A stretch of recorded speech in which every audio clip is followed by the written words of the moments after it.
Welcome back to the channel. You know me, it's that M.I.C. Craig, aka Mr. Impact, back here on the Mr. Impact Craig YouTube channel, here to once again preview tonight's August 15th episode of TNA Impact. We've got qualifiers, we've got title matches, but before we get into that, if you haven't already, please hit subscribe and follow me here, there, and everywhere. Appreciate everyone who's subscribed so far. Once again, if you haven't already, please hit subscribe. More content coming. Go check out all our previous content with interviews. I also have an idea I want to put out there for anyone suffering with mental health like I do. To have one-on-one conversations about how wrestling has helped our mental health. So DM me if you're interested in taking part in that, and we'll get into more details on it. But without any further ado, let's kick things off with tonight's episode of TNA Impact on Access TV and TNA Plus for everyone else. We'll jump straight into it with an first of two Ultimate X qualifiers for Ultimate X at Emergence for the X Division Championship. We have one half of the TNA World Tag Team Champions, Chris Bay, taking on one half of the Good Hands in John Skyler. And from NXT, representing Chase U. I think I can't do it properly. It's Riley Osborne. Looking forward to it. I mean, as you know, because on the HGW show with Dan DP, we review NXT on a weekly basis. But I'm not that familiar with Riley Osborne. I know he's from the UK. I know he's married to Blair Davenport. And he's part of Chase U. Beyond that, I don't really know much about him. Haven't really seen his in-ring stuff. So, it's a new thing for me to... a new person for me to see properly. Again, I only know who he is because he's in Chase U. So that... I'm excited to hear the Chase U theme on TNA, hopefully. Big fan of Chase U. So there's that. Chris Bay. We all know Chris Bay's great. We all know he's probably going to win this match. If we're looking at who's in it, Chris Bay's the obvious winner here. They could swerve us, but I doubt they will. Also, we've got the whole thing with Ace Austin, who's also going to qualify, but we'll get into that in a minute. And, of course, we've got John Skyler, who... The Good Hands haven't really had much of a chance to do much lately, have they? I haven't seen them in a while, other than being essentially guns for hire for Steph DeLander and Bully Ray and whoever else, really. So, but I like John Skyler. I like the Good Hands in general. But this is also going to be a Chris Bay win here. Ultimate X, always a fun match, especially with the qualifiers. Yeah, I'm good for it. Even though they have to have an extra qualifier than they would have had if Mike Bailey hadn't been in the first qualifier, which we now know if Bailey would have lost that match, he would have relinquished the X Division Championship. So, it's shaping up. We've got Zachary Wentz and Speedball and Wentz so far. So, should be good. Then we have knockout action, continuing of a rivalry essentially from Slammiversary, from the Countdown Slammiversary show maybe. I think so anyway. It's Tasha Steelz taking on Giselle Shaw. Fine. Admittedly, I'm not completely excited by the prospect of this match. Should be good, but Tasha,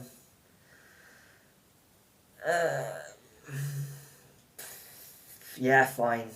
Giselle, new character-ish, but got the same music back. Still calls her the quintessential diva, so it's not really a different character. She just cut her hair. That's about it. And different, yeah. She's like, not completely into this. Probably gonna get a match at Emergence, potentially on the kickoff show, countdown show, whatever you call it. But I'm gonna go with a Giselle win because now we've got 2 extra refs at ringside, which now sets a precedent in wrestling that if someone's constantly cheating in matches, you need to have extra referees at ringside for it. It makes 0 sense, if I'm being honest. But we move, and it's something different at least, something we don't see an awful lot. I honestly don't think I've seen, besides Rumbles and ladder matches and Chambers, referees at ringside doesn't always happen. It doesn't happen really. Because if we're keeping kayfabe here, you need to keep it going. You need referees at ringside if someone's cheating constantly. So, be interesting to see what happens here, let's say that. Then we will hear from Steve Macklin. Trying to think why, but then I realised that Macklin has only got an awful lot to do. The last thing was with Sammy Callahan? No, that's just a match, wasn't it? Yeah, so we've got Steve Macklin. Last thing would have obviously the World Title match at Slammiversary. I want to know what's next for Macklin because as you know, big fan of Steve Macklin. Want him to be world champion by the time his contract's up with TNA this time. Because his last reign didn't have an awful lot, did it, if we're being honest here. So, yeah, I'm intrigued. Hopefully it's an in-ring promo because as I didn't talk about because I don't do reviews for the TV shows anymore, for the TV weekly episodes anymore. But the show after Slammiversary, we had 2 promos, one from Josh and one from Macklin. Even though Macklin's promo was just before the match, it was still a better promo than Josh. Steve Macklin is a star, and I really want more from Steve Macklin because we all know he can have bangers. His match with Nic Nemeth may be match of the year. It's the 6-way PCO and winning world champion. His reign fell short, which is disappointing. So hopefully we get more from Steve Macklin. I honestly wouldn't be against Macklin winning the X Division Championship, even though he is a main eventer. He is a world champion. He is a world champion material wrestler. So I want more from Macklin. We need more from Macklin here. Let's see what comes from this. Second qualifier now for the Ultimate X. We have the other half of the World Tag Team Champions in Ace Austin against the other half of the Good Hands in Jason Hotch. And we also have one half of First Class in Rich Homie Swan. Sounds weird me saying that, doesn't it? This is going to be a banger. Huge fan of Jason Hotch. Feel like he should... might do a video on the gut check thing, where the winners are now. Where are they now type thing for the gut check winners. But who's the last gut check winner to really do anything? I think the most successful gut check winner, please comment below if I'm wrong on this, but the most successful gut check winner in terms of championships is Rohit Raju, Hakeem Zayn, being former X Division champion. I can't think of many others besides Rohit. who has been a successful gut check winner.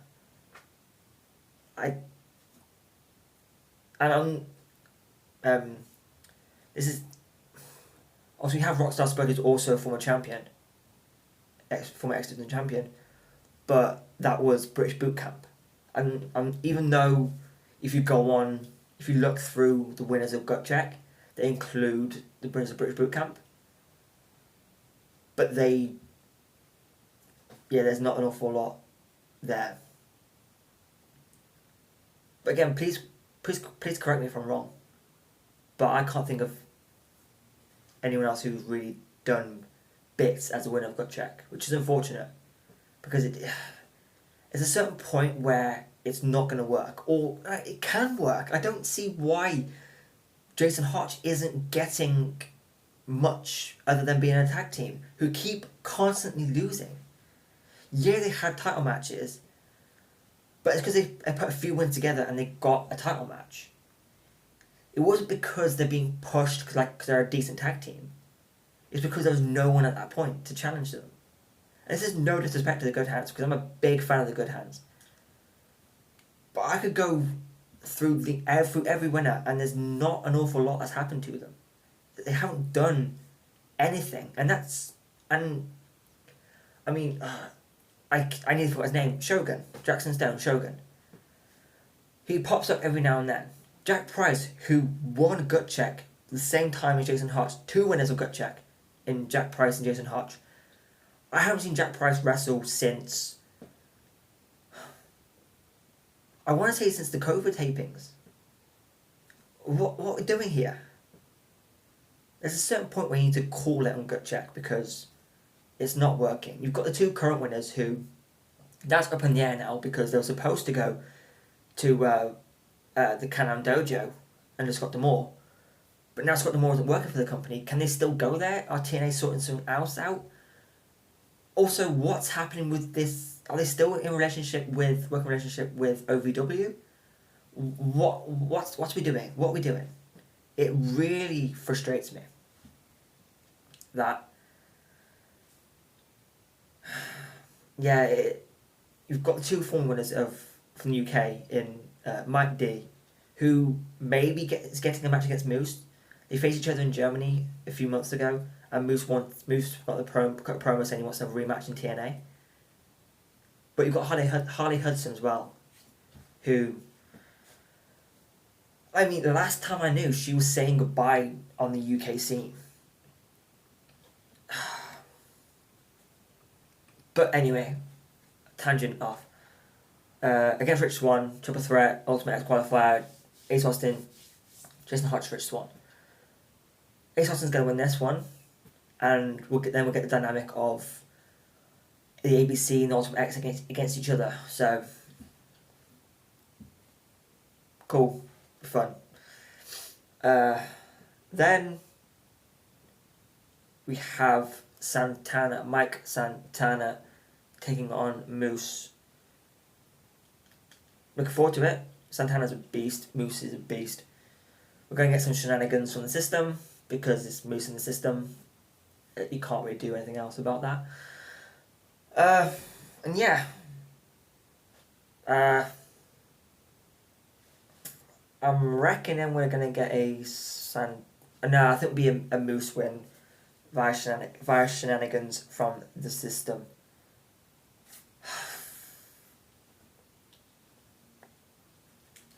Is this going to go into Emergence?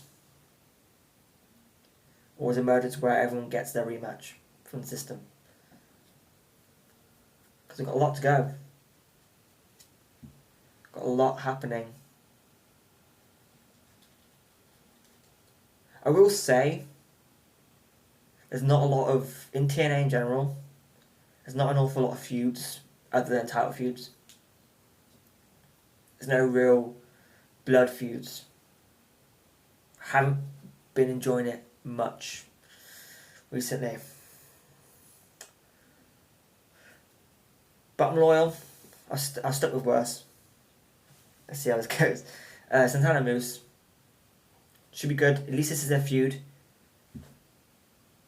Plus, Santana is just on fire. Santana will be world champion. I guarantee it. Santana will be world champion. Apologies if you can hear some noise. I don't know what's going on. Something happening. So yeah, Santana Moose should be good. Then another we'll hear from, but this time it's the Knockouts World Champion, the Juggernaut Jordan Grace. I imagine this has something to do with. I imagine it has something to do with Ashbat Elegance and Rosemary from last week. Rosemary accepting the open challenge that Jordan put out last week, but interrupted by Ashbat Elegance, who the match ended via disqualification or no contest after Ash used a kendo stick, a tiny ass kendo stick, the Steve Blackman kendo stick, but pink.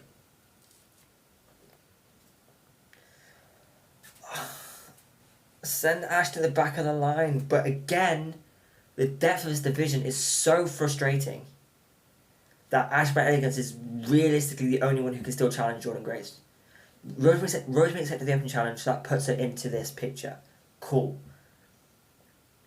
But is Rosemary going to win the Knockouts World Championship? Unfortunately not. So we're probably going to have a triple threat at Emergence for the Knockouts World Championship.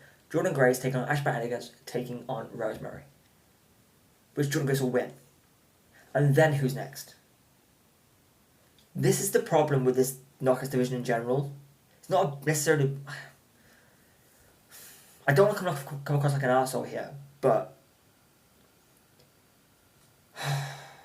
when you have a championship, and you've got a division still, you still have a Knockouts division, but none of them are being placed in a way in which they can feasibly and realistically be a genuine contender to the Knockouts World Championship, it's a problem.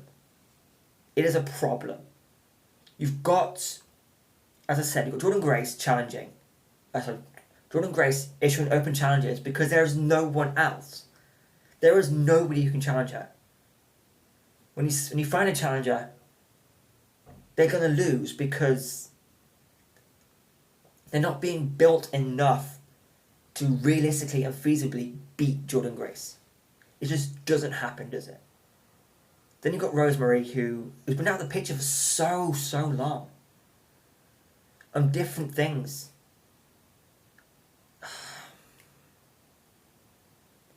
The depth of this knockout division is an issue.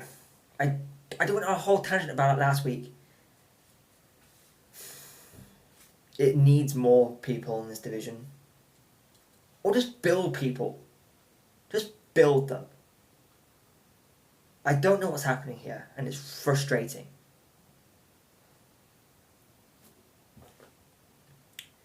So, yeah, we have Jordan Grace with promo tonight. It's frustrating, man.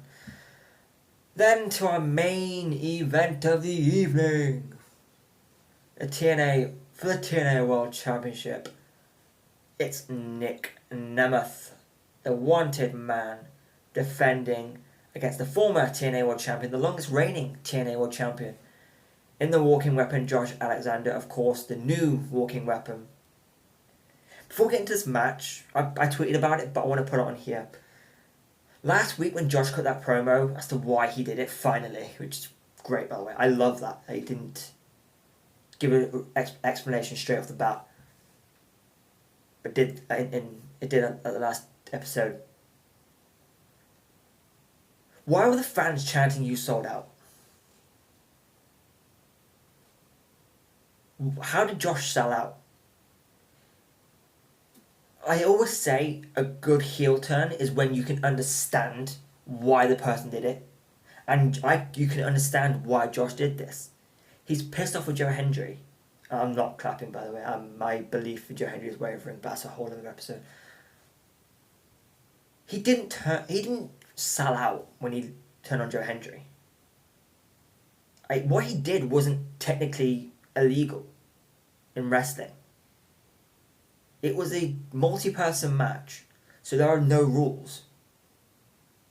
If there were rules, then Nic Nemeth should have been disqualified for kicking Kazarian for that table.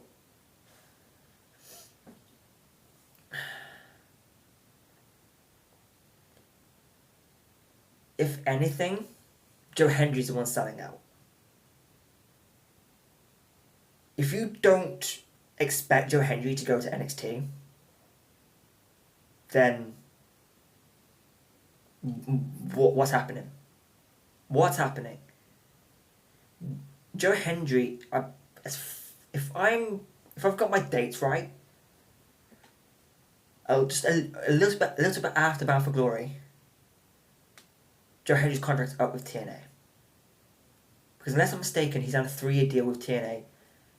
I know Bound for Glory, from what I remember and what I've heard in interviews from Joe Hendry himself, was that Bound for Glory, it was a pay per appearance deal for him. He wasn't permanently signed to TNA, but the tapings after Bound for Glory, he impressed them so much that TNA ripped up that deal and gave him a new lengthier contract. And at that time, TNA was signing people to 3-year deals.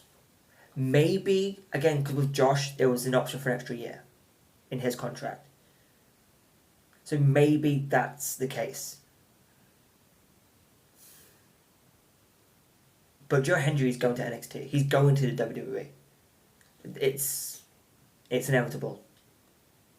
The way they're treating Joe Hendry, this is just a legal way of tapping up talent for WWE. I'm trying my best to be excited by this NXT thing, and it is very cool to see people going here and there. It is very, very cool to see. And again, I'm not blind to where TNA's placement in the pecking order of wrestling is. They are the third promotion in the States.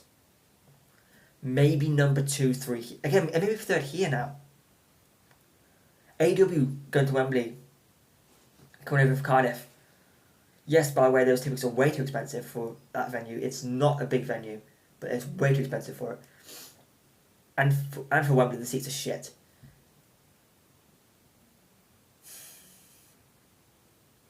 In fairness, TNA when they came over to the UK, pathetic for the pricing it was.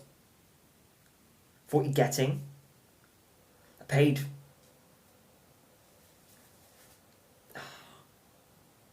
I think it's about £40 for the back row. For the back row. So for the third row, so the fourth row. Not this. It's insane, but that's a whole other video. Josh Alexander did not sell out. Joe Hendry's selling out. I mean, Josh is probably going to... Again, Josh is leaving. I believe Josh Alexander is leaving after this year is up with the contract. Maybe not. But... It's a bit crap. But anyway... Keep going off on a tangent. World title match, Nic Nemeth defending against Josh Alexander. Nic Nemeth seemingly being a workhorse champion. Because of how little, especially on TV, because Moose defended that title pretty much every pay-per-view, every PLE he was champion for. But on TV, we're building more title reigns, we're building more defences. I'm down for that. I hope Nic Nemeth holds the title for a while. As much as I don't want him to. And you can... don't worry, I'm fully aware of how fickle I've been with the Joe Hendry thing, given that Slammiversary I want him to win the world title. And now I think I have Bound for Glory, but I don't want it to now. I know it's very tribalistic. I'm not blind to the fact I'm being very tribalistic here. But TNA has given Joe Hendry a lot of free reign with this stuff. They didn't necessarily have to. Just a bit shit that Joe Hendry's going to leave. But hey.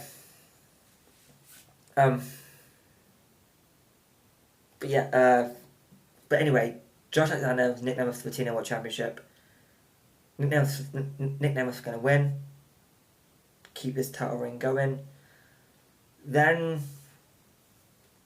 So if the Moose and Santana thing is squashed tonight, which I doubt it, we may get Nic Nemeth versus Moose at Emergence. Or we get... I don't know. I don't know who's going to win, who Nic Nemeth is going to face at Emergence. For now, I'm saying Moose. But as far as tonight goes, Nic's going to win. Maybe we get something from his next challenger. But, yeah, should be a good show. One thing you can always guarantee with TNA is that the match quality is always high. AEW claim this is where the best wrestle, but if you really look at it, TNA is where the best wrestle. Yes, the depth of the roster isn't exactly huge, particularly in the women's side of things. But again, there are knockouts in this division that you can build, and they're just not. Who knows why? But depth is the problem for this roster. I may go in depth on it. Yeah. But anyway, with that, that's tonight's episode of TNA Impact. Don't forget to follow me here, there, and everywhere. Let me know in the comments what you're excited for. Let me know what you think, what you think the card will be for Emergence. Let me know what you think about Joe Hendry. And let me know if you agree or disagree with my takes on Knockouts Division and all that good stuff. But with that, I've been that M.I.C. Craig aka Mr. Impact. Until next time, goodbye, my friend.